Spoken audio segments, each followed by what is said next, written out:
joining us. Today for you on the Daily Edition, the Chantuzi and the comic. Why Ali Fowler and Michaela Bannis are set to share so much more than the spotlight in a world-first project. Plus, it was the show-stopping moment at this week's Emmy Awards. Now the couple behind that on-stage proposal speak out. Then Meghan's milestone, why the Duchess is celebrating a very special achievement. And the former footy star, his off-field struggles and what we can all learn from his road to recovery.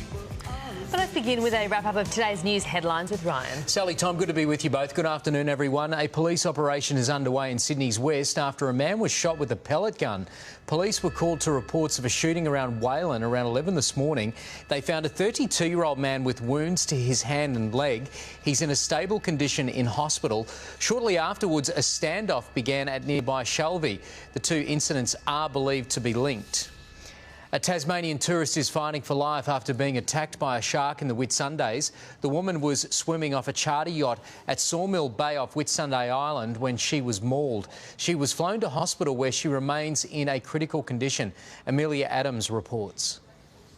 The 46-year-old suffered horrific injuries to her leg and torso in the frightening attack. She was swimming at Sid Harbour at Whitsunday Island late yesterday afternoon when she was mauled. Paramedics say her injuries were extremely confronting and have praised an emergency doctor who was on a nearby yacht. It's believed he helped to stop her bleeding. The original first aid was actually really well done. We actually didn't have to do anything with the leg. It was pretty much tourniqueted up, bandaged real well, the blood loss had stopped, so they'd done a really good job. The CQ helicopter was luckily nearby with a critical care paramedic on board. She did suffer a lot of blood loss.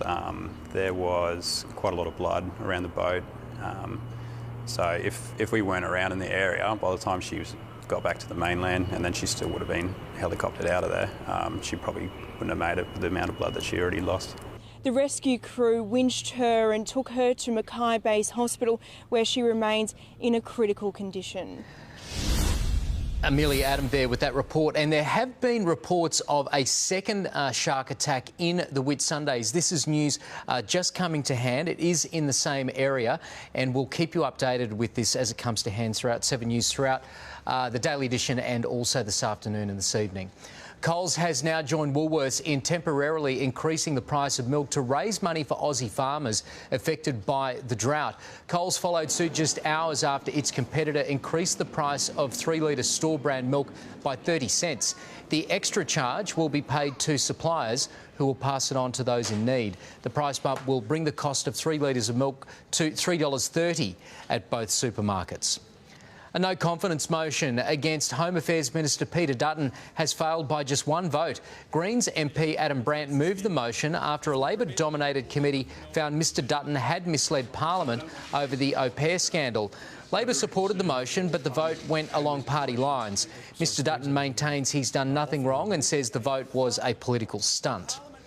Thousands of Richmond fans have packed Punt Road for the club's final training session before tomorrow night's blockbuster against Collingwood. Although it was only a light captain's run, star midfielder Dustin Martin passed all the drills, showing no sign of a corked thigh. The club says he's ready to take on the Pies in a must-win match. Obviously, it's the hottest ticket in town, but you can watch it on the telly on Channel 7, and that will be one to watch. It really will be one of the games of the year, Richmond-Collingwood. Yep, indeed. OK, thanks, mate. Still to come, the shocking stats around seniors' separations, why the divorce rate amongst our older generation has doubled since the 80s. Plus, Inside the Dream project that sees two of Australia's most loved actors teaming up with a comedy legend. Ali Fowler and Michaela Bannis take us behind the scenes of their world-first play. But next, actress Ashley Judd faces a hurdle in her lawsuit against disgraced movie mogul Harvey Weinstein. All the details when we return with more of the Daily Edition right after this.